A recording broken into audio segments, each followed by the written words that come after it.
I think people are very familiar with the term absenteeism.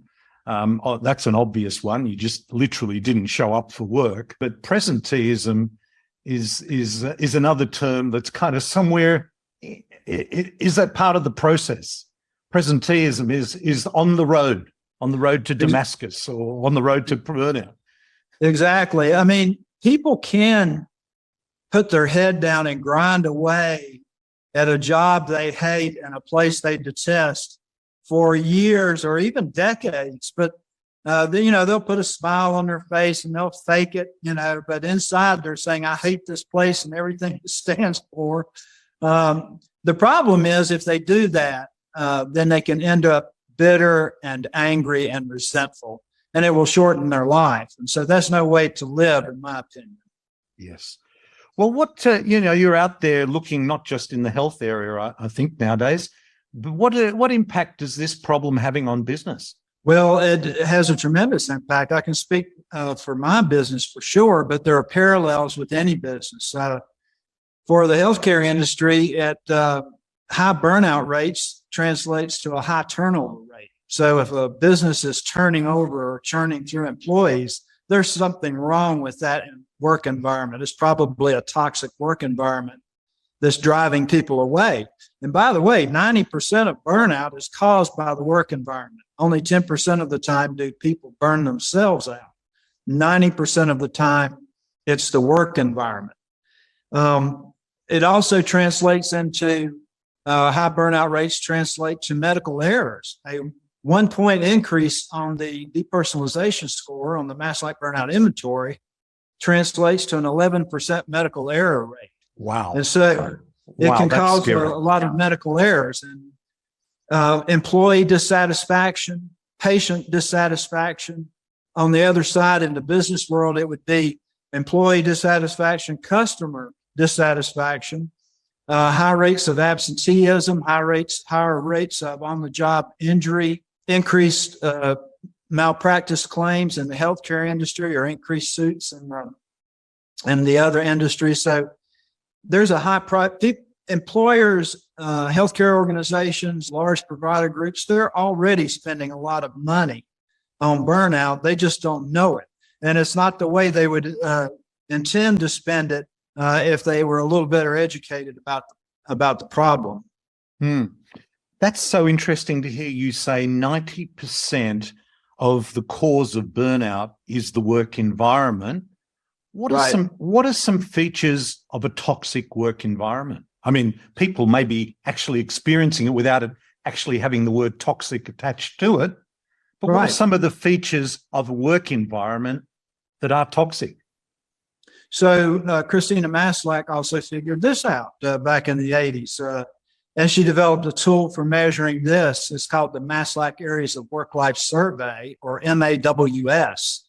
And it measures the 6 major employee job mismatches that create burnout. So a minute ago, I talked about the hallmarks or symptoms, but these are the underlying causes. And see if this might sound familiar.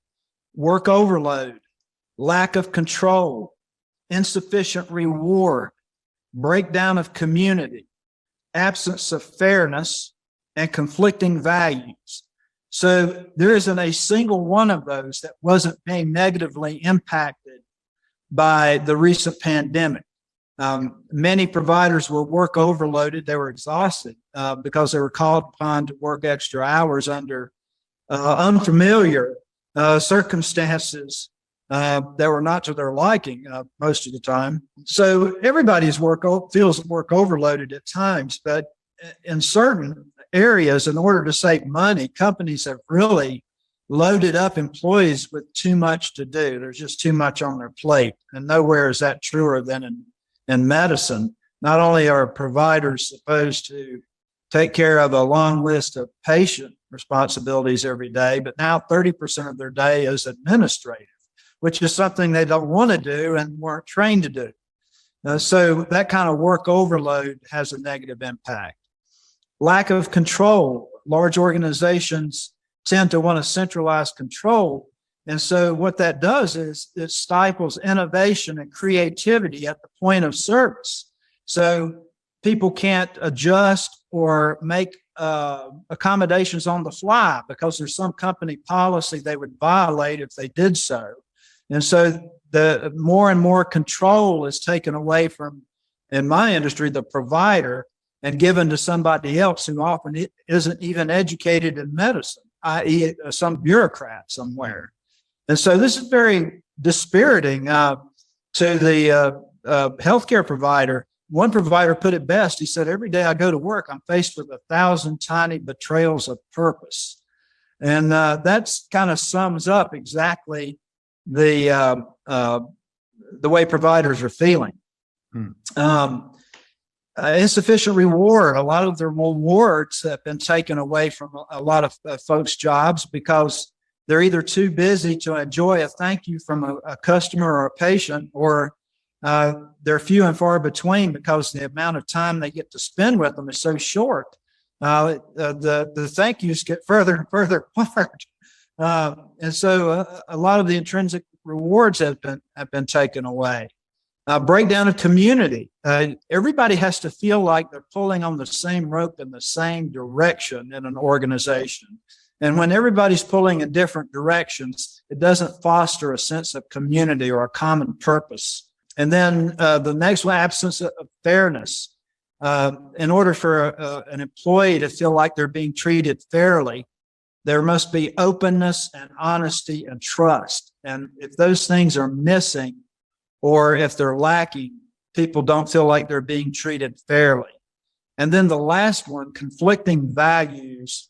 That's a big one. That will drive people away more than anything. If a company you're working for is asking you to do things that are kind of shady or sketchy, or maybe they're actually asking you to keep the information from your customers or patients, or sometimes out and out lie, the honest people will not stay. They will leave that place. And so of those 6 things, those are the 6, there are more than 6, but those are the 6 major underlying causes of burnout in the workplace. And if you negatively, it's not just the number that are being negatively impacted, it's the degree to which they're being impacted. You can impact all of them a little bit and nobody's burning out. Or you can impact one severely, like conflicting values, and people will be jumping ship by the busload. So it's not only the number, but the severity of those 6 underlying mismatches.